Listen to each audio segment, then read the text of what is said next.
Hello दोस्तों, आप सभी को सीटेट सुपर क्लासेज में स्वागत है। आज जो है हम सीटीपी का क्वेश्चन लेकर के आपके समक्ष आए हुए हैं। आज का जो क्वेश्चन है 22 दिसंबर को पूछे गए ऑनलाइन पेपर से जो पूछा गया था वही क्वेश्चन लेकर आप लोग के समक्ष पहुँचे हैं। तो आज हम डिस्कस करेंगे सीडीपी। क्या करेंगे डिस्कस अभी हम? सीडीपी यानी कि बाल विकास एवं शिक्षा शास्त्र के विषय में आज हम डिस्कशन करेंगे आप लोग के बीच। आज का जो 15 क्वेश्चन होगा बहुत ही इम्पोर्टेंट क्वेश्चन है जो सीटेट के एग्ज़ाम में बार बार पूछे जाते हैं और आगे भी पूछा जाएगा, इसलिए आप लोग इसको अच्छा तरह से तैयारी कर लीजिए। ठीक है दोस्तों, जितने भी हमारे चैनल से नए साथी जुड़ गए हैं चैनल को सब्सक्राइब कर देंगे, बेल आइकन को प्रेस कर देंगे ताकि जो भी हम नया वीडियो बनाएंगे जो आपके पास सबसे पहले पहुंच जाए। चलिए तो आज का जो सेशन हम स्टार्ट करते हैं। क्या कहता है क्वेश्चन, देखिए।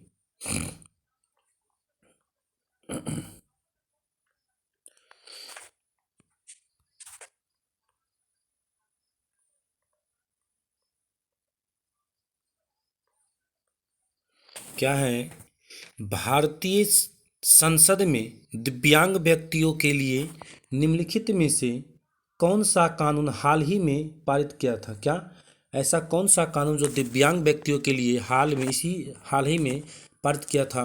तो पहला कहता है कि राष्ट्रीय शिक्षा नीति, दूसरा कहता है निःशक्त व्यक्ति समान अवसर अधिकार संरक्षण और पूर्ण भागीदारी अधिनियम के तहत, तीसरा कहता है दिव्यांगता के साथ व्यक्तियों का अधिकार अधिनियम, चौथा कहता है शिक्षा का अधिकार अधिनियम। तो बताइए इस चार ऑप्शन में से हमारा राइट आंसर कौन हो जाता है?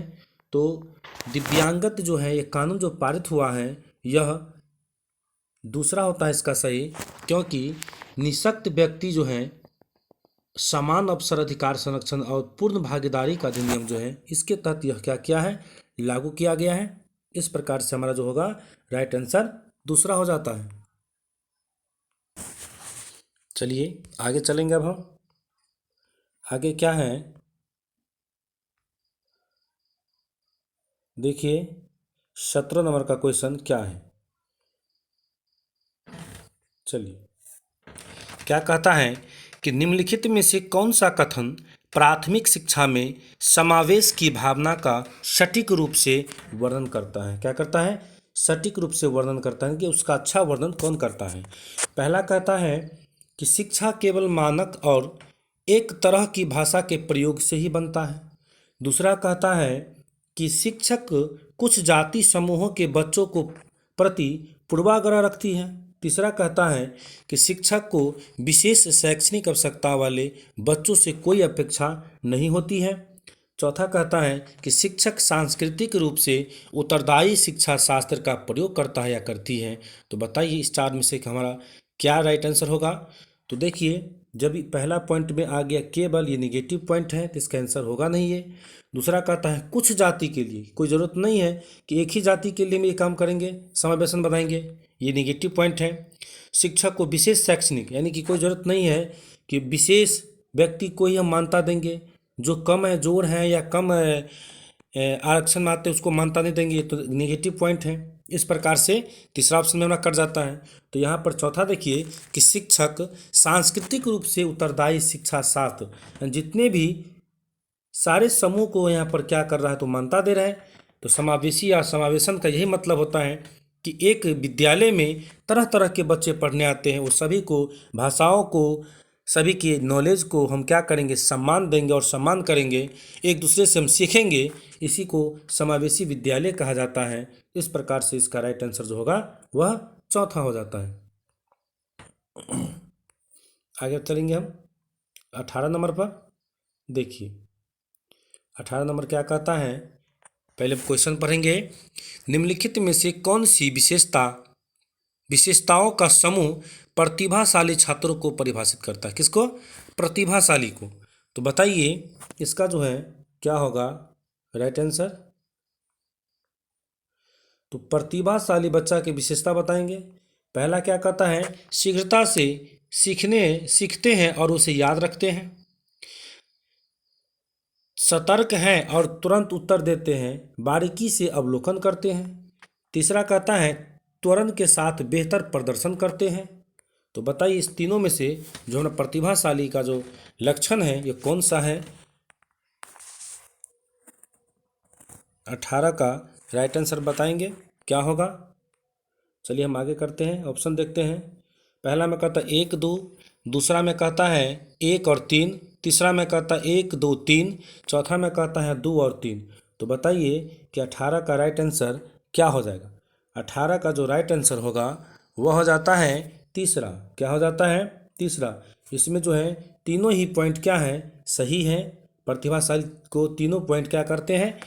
डिनोट करते हैं कि शीघ्रता से सीखते हैं और उसे याद रखते हैं, ये प्रतिभाशाली का लक्षण है। दूसरा भी क्या कहता है? सतर्क और तुरंत उत्तर देते हैं, बारीकी से अवलोकन करते हैं, ये भी प्रतिभाशाली का क्या है? परिभाषा है। तीसरा कहता है त्वरण के साथ बेहतर प्रदर्शन करते हैं, ये भी प्रतिभाशाली का लक्षण है। इस प्रकार से हमारा राइट आंसर होता है तीसरा, जो कि तीनों पॉइंट क्या है यहाँ पर सही है। आगे बढ़ते हैं अब हम क्वेश्चन नंबर 19 पे चलेंगे। देखिए क्या कहता है 19 कहता है निम्नलिखित में से कौन सी शैक्षणिक प्रणाली अत्यधिक दृष्टिबाधिता से जूझते हुए विद्यार्थियों के समावेशन हेतु प्रभावशाली नहीं है? क्या पूछा? नहीं है प्रभावशाली।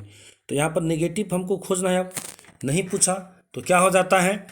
प्रत्यक्ष और स्पष्ट रूप से बोलना व पढ़ना। दूसरा कहता है 3 आयामी नक्शे और चार्ट दिखाना, ऐसे किताबें और जिनको छुआ या महसूस किया जा सके। चौथा कहता है दृश्यात्मक प्रस्तुतिकरण देने के लिए कंप्यूटर का प्रयोग करना। तो बताइए इसका राइट आंसर क्या होगा? विद्यार्थी कैसा है? अत्यधिक दृष्टिबाधिता। क्या है? उस बच्चे को दिखाई नहीं दे रहा है, तो वैसे बच्चे को हम किस तरह का समावेशन नहीं देंगे? प्रभावशाली नहीं है। तो बताइए इसका जो है राइट आंसर कौन हो जाता है? 19 का। तो 19 का जो राइट आंसर होगा वह हो जाता है चौथा, क्योंकि हम नहीं देंगे तो नहीं। अगर कंप्यूटर वो मान लीजिए जो छात्र है वो अंधा है आँख से, उस अंधे आँख छात्र को जब हम सामने में कंप्यूटर में कोई प्रस्तुति दे देंगे, दृश्यकरण दे देंगे देखने के लिए, तो देख तो नहीं पाएगा वो। तो यही निगेटिव पॉइंट है हमारा। इसका राइट आंसर क्या हो जाता है? चौथा हो जाता है सही। पहला तो सही है, प्रत्यक्ष स्पष्ट रूप से अगर हम बोलते हैं और पढ़ते हैं तो सुनकर तो सीख सकता है, ये पॉइंट तो सही है। और क्या कहता है दूसरा 3 आयामी नक्शे और चार्ट को दिखाएंगे। 3 आयामी का मतलब है कि ब्रेल लिपि जैसे आकार का, अगर उसको हम छू करके उसको टच करा करके बताएंगे तो वो भी समझ सकता है वो। ऐसे किताबें और बोर्ड जिनको छू या महसूस किया जा सकता है, तो बिल्कुल सही बात है। ये अंधा आदमी तो आराम से इस पर पढ़ सकता है और समझ सकते हैं। लेकिन यहाँ पर जो है हम अगर टीवी चला देंगे या कहीं एलसीडी चला कर उसको दे देंगे, उस पर क्या होगा? अंधे तो नहीं देख सकता है। यह हमारा क्या है? निगेटिव पॉइंट है, इसीलिए इसका राइट आंसर चौथा हो जाता है। आगे बढ़ेंगे अब हम 20 पर चलेंगे। 20 नंबर का क्वेश्चन क्या कहता है? रीजनिंग से है। चलिए तो पहले कथन और कारण पढ़ लेते हैं। कथन का क्या कहते हैं? अधिकथन कहता है कि शिक्षकों को सभी बच्चों के अर्थपूर्ण सीखने के लिए अधिगम के विविध मौके मुहैया कराना चाहिए। चलिए आगे बढ़ते हैं। तर्क कहता है सभी बच्चों में सीखने की क्षमता होती है। ये भी सही लग रहा है। अब बताइए इसका जो है 20 में कौन हमारा सही होगा? ए में कहता है, एक में ए और आर दोनों सही है, आर सही व्याख्या करता है ए की। दूसरा में कहता है ए और आर दोनों सही है लेकिन आर सही व्याख्या नहीं करता है ए की। आगे है ए सही है लेकिन आर गलत है। चौथा कहता है ए और आर दोनों गलत हैं। तो बताइए कि 20 का जो हमारा राइट आंसर क्या हो जाता है? तो 20 का जो राइट आंसर होगा इसमें जो है पहला क्या कहता है कि शिक्षकों को सभी बच्चों के अर्थपूर्ण सीखने के लिए अधिगम के विविध मौके का मुहैया कराना चाहिए। तो पॉइंट बिल्कुल सही है। दूसरा कहता है कि सभी बच्चों में सीखने की क्षमता होती है। ये बिल्कुल सही है। ऐसा तो नहीं कि कोई बच्चा नहीं सीख सकता है, सीख तो सब सकता है, लेकिन वैसा माहौल और मौका होना चाहिए। तो इस प्रकार से दोनों सही है, तो पहला सही हो जाता है। ए और आर दोनों सही है। आर जो है ए की क्या करता है, सही व्याख्या करता है।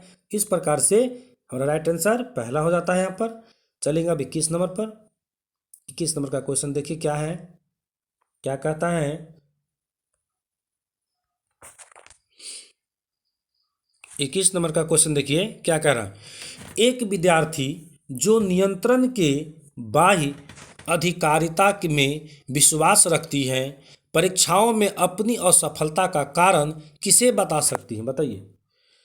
योग्यता की कमी को, दूसरा कहता है तैयारी की कमी को, तीसरा कहता त्रुटिपूर्ण दृष्टिकोण को, चौथा कहता है बुरी किस्मत को। तो बताइए कि इसमें जो क्या राइट आंसर होगा कि एक विद्यार्थी है जो नियंत्रण के बाह्य अधिकारिता में विश्वास रखती है, कहाँ पर, बाहर की विश्वास रखते हैं, परीक्षाओं में अपनी असफलता का कारण किसे बता सकता है वो। तो बताइए 21 का राइट आंसर क्या होगा। 21 का जो राइट आंसर होगा दोस्तों वह बताइए क्या होगा। तो 21 का जो राइट आंसर होगा वह हो जाता है पहला कि योग्यता की कमी में, कहाँ पर, योग्यता की कमी है, वही असफलता का क्या है, कारण है। अगर मान लीजिए कोई छात्र को अगर योग्य टीचर नहीं मिला तो वहाँ पर क्या है, उसको तो असफलता का कारण योग्यता ही है। अगर योग्य टीचर नहीं मिला तो उसको शिक्षा नहीं मिलेगा बेहतर, नहीं मिलेगा तो वो मान लीजिए असफलता का कारण बना। इसलिए योग्यता की कमी के कारण ऐसा होता है। आगे बढ़ेंगे हम 22 नंबर पर चलेंगे। क्या कह रहा है 22 नंबर, देखिए पहले क्वेश्चन देख लेते हैं क्या है। प्रगतिशील कक्षा में एक प्रभावी वातावरण का निर्माण करते समय निम्नलिखित में से किन बातों को ध्यान में रखना चाहिए। पहला कहता है अन्वेषण को प्रोत्साहित करने के लिए सामग्री को व्यवस्थित करने की विधि। दूसरा कहता है जोखिम लेने में विद्यार्थियों की सहायता करने के तरीके। दूसरा तो बिल्कुल गलत है, पहला सही है। आगे कहते हैं एक समान क्षमता वाले विद्यार्थियों को एक समूह में रखना, यह अलग थलग करना भी निगेटिव पॉइंट है। चौथा कहता है आकलन की विभिन्न विधियां होती हैं, ये भी सही है। तो 1 और 4 किस में है, वही हमारा राइट आंसर हो जाता है 22 नंबर का। तो 22 नंबर का जो आंसर होगा हमको वो दिखा रहा है।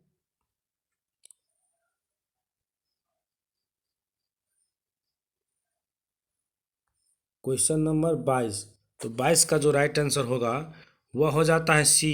क्या हो जाता है, सी, यानी कि तीसरा। क्या हो जाएगा, तीसरा। 1 2 और 4, 1 2 और 4। तो देखिए 1 और 2 4 में क्या क्या है। एक में कहता अन्वेषण को प्रोत्साहित करने के लिए सामग्री को व्यवस्थित करने की विधि, ये तो सही है। आगे चलेंगे जोखिम लेने में विद्यार्थियों की सहायता करने के तरीके, ये भी सही है। चलिए चौथा कहता है आकलन की विभिन्न विधियां, ये भी सही है। 1 2 और 3 तीसरा ऑप्शन में है। इस प्रकार से हमारा तीसरा ऑप्शन क्या होता है, इसका सही होता है। एक समान क्षमता वाले विद्यार्थियों को एक समूह में रखना, ये अलग थलग क्या है, हमारा निगेटिव है, इसलिए गलत है। तो 1 2 और 4 जिस ऑप्शन में होगा वही सही होगा। तो 1 2 4 जो है किस में है, चौथा में है। इस प्रकार से हमारा चौथा इसका राइट आंसर हो जाता है। आगे बढ़ेंगे 23 नंबर पर। चलिए 23 नंबर का क्या कहता है क्वेश्चन देखिए।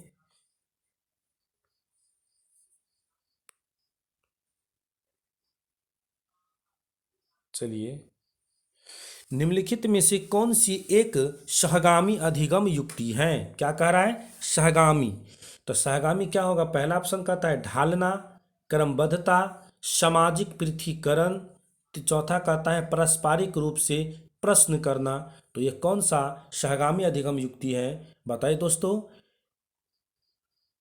23 नंबर का राइट आंसर कितना होगा, तो 23 नंबर का जो होता है वह हो जाता है चौथा ऑप्शन, क्योंकि पारंपरिक रूप से हम प्रश्न करेंगे तो वह क्या है, सहगामी अधिगम का एक युक्ति माना जाता है। ढालना कोई सहगामी नहीं है, क्रमबद्धता भी कोई सहगामी नहीं है, सामाजिक पृथक्करण तो निगेटिव पॉइंट पहले से ही है क्योंकि कट जाता है। इस प्रकार से तीन ऑप्शन क्या हो जाता है, हमारा कट जाता है और राइट आंसर बचता है चौथा।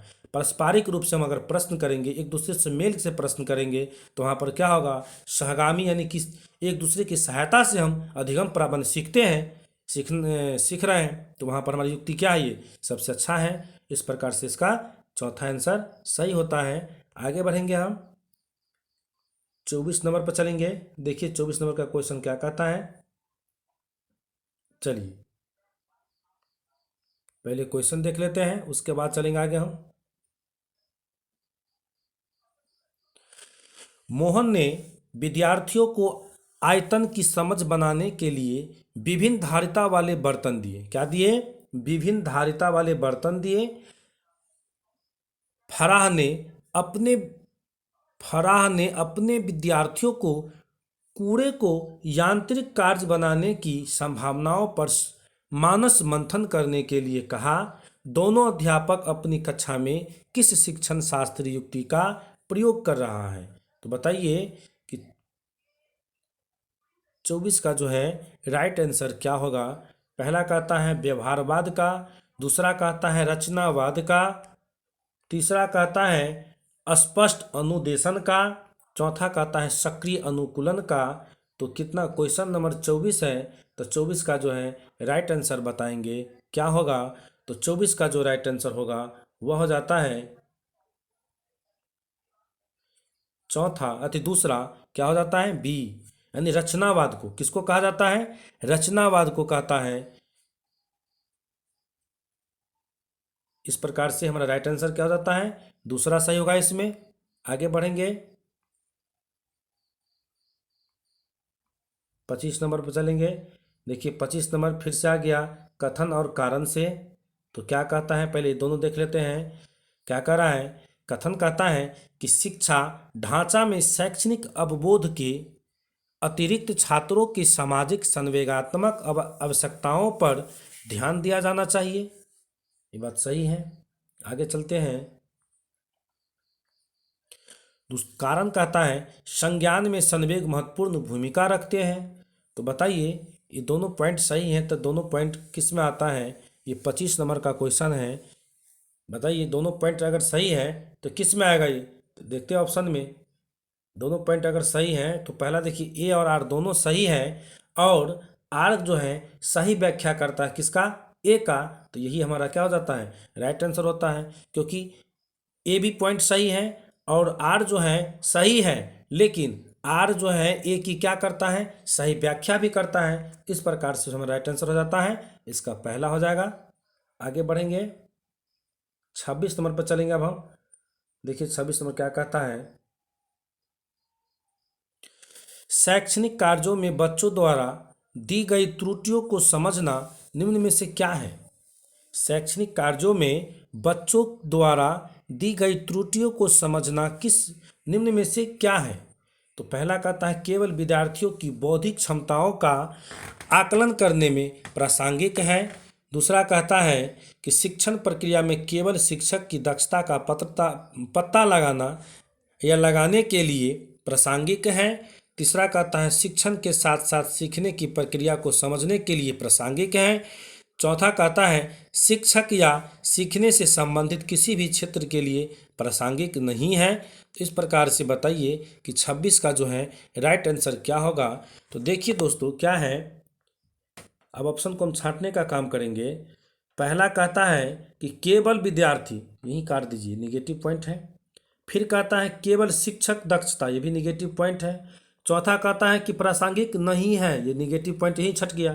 तो इस प्रकार से हमारा जो बचता है वह तीसरा राइट आंसर इसका हो जाएगा कि शिक्षण के साथ साथ सीखने की प्रक्रिया को समझने के लिए क्या है, प्रासंगिक है, यानी कि अच्छा है। इस प्रकार से इसका राइट आंसर तीसरा हो जाता है। आगे बढ़ेंगे हम 27 नंबर पर चलेंगे। अभी 27 नंबर क्या कहता है, देखिए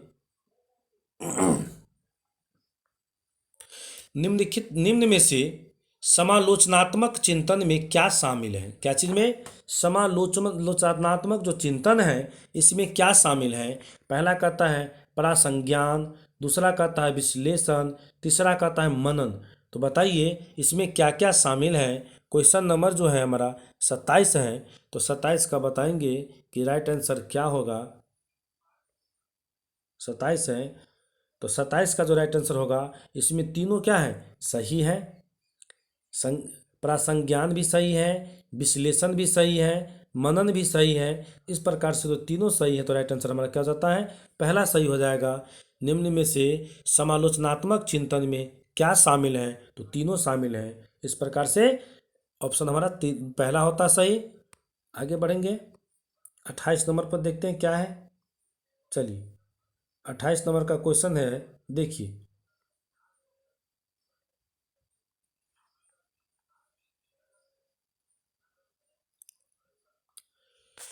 अनीता जो कि चौरी कक्षा की चौथी सॉरी अनीता जो कि चौथी कक्षा की अध्यापिका है, अपनी कक्षा में एक ऐसे स्थिति का सामना कर रही है जहां कई विद्यार्थी पढ़ाए जा रहे हैं। ठीक है, विषय में उकताहट महसूस कर रहे हैं। क्या कर रहे हैं, उकताहट महसूस कर रहे हैं। इस स्थिति में उसे क्या करना चाहिए। मान लीजिए अनीता जो है चौथी कक्षा की अध्यापिका है, अपनी कक्षा में एक ऐसी स्थिति का सामना कर रही है जहां कई विद्यार्थी पढ़ाए जा रहे हैं। विषय में उकताहट माने उकताने वाला महसूस कर रहे हैं। इस स्थिति में उसको हम क्या करना चाहिए। इन विद्यार्थियों की अनदेखी करना चाहिए, अनदेखी करें और किसी विषय वस्तु को पढ़ना जारी रखें, निगेटिव पॉइंट है, अनदेखा तो नहीं करेंगे। दूसरा कहता है इन विद्यार्थियों को दंडित करें, बिल्कुल गलत है। कभी विद्यार्थी को हम दंडित नहीं करेंगे, नहीं मारेंगे, नहीं पीटेंगे, इस तरह से बच्चे नहीं सीख पाते हैं। तीसरा कहता है पाठ के विषय वस्तु और पढ़ाने के तरीके के पुनः चिंतित करेंगे। ये पॉइंट बिल्कुल सही है, क्योंकि हम क्या पढ़ा रहे हैं, बच्चे समझ रहे हैं या नहीं समझ रहे हैं, इस विषय पर हम चिंतन करेंगे। और अगर इस तरह में अगर कोई दिक्कत है बच्चे में, तो हम पुनः क्या करेंगे, दूसरा तरीका से पढ़ाएंगे, तीसरा तरीका से पढ़ाएंगे, ताकि हमारा बच्चा क्लास में सीख सके। इस तरह का हम चिंतन करते रहेंगे। तो इसका राइट आंसर जो होगा वह क्या हो जाता है, तीसरा सही हो जाता है। आगे बढ़ेंगे। अब 29 नंबर का क्वेश्चन देखिए। चलिए क्या कह रहा है,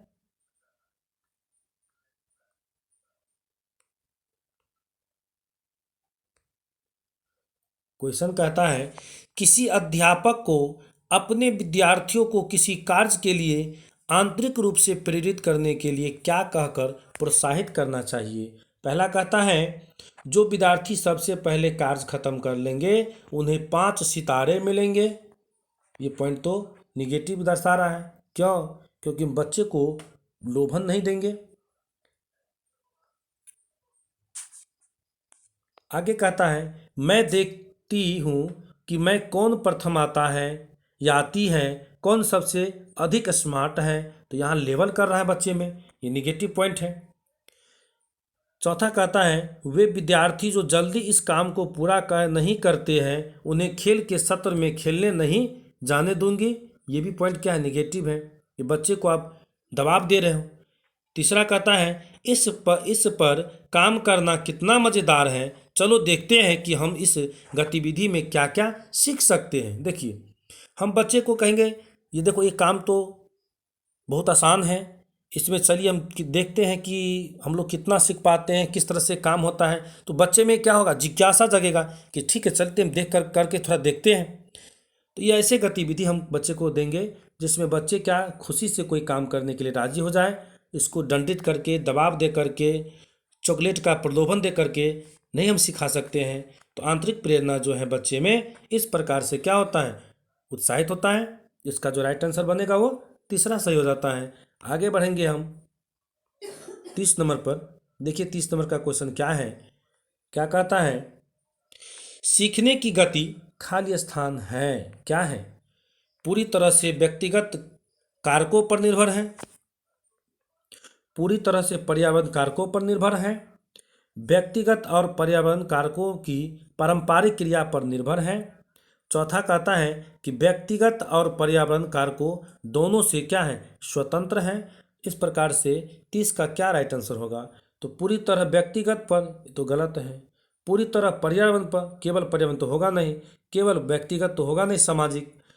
और यहाँ कहता है व्यक्तिगत और पर्यावरण दोनों पर क्या है, स्वतंत्र है, तो स्वतंत्र तो होता नहीं है, तो ये भी कट गया। इस प्रकार से बचता है हमारा 3, तो तीसरा ही क्या होगा, इसका राइट आंसर होगा व्यक्तिगत और पर्यावरण कारकों की पारस्परिक क्रिया पर क्या करते हैं, एक दूसरे पर होते हैं निर्भर, क्योंकि वातावरण और व्यक्तिगत जो सामाजिक कॉन्टैक्ट होते हैं इसमें बच्चा क्या होते हैं, बेहतर सीख पाते हैं। इसलिए इसका राइट आंसर तीसरा होता है सही, व्यक्तिगत और पर्यावरणीय कारकों की पारंपरिक प्रक्रिया पर निर्भर रहते हैं। इसमें हम बच्चे को ज़्यादा सिखा सकते हैं और खुद से सीख सकते हैं।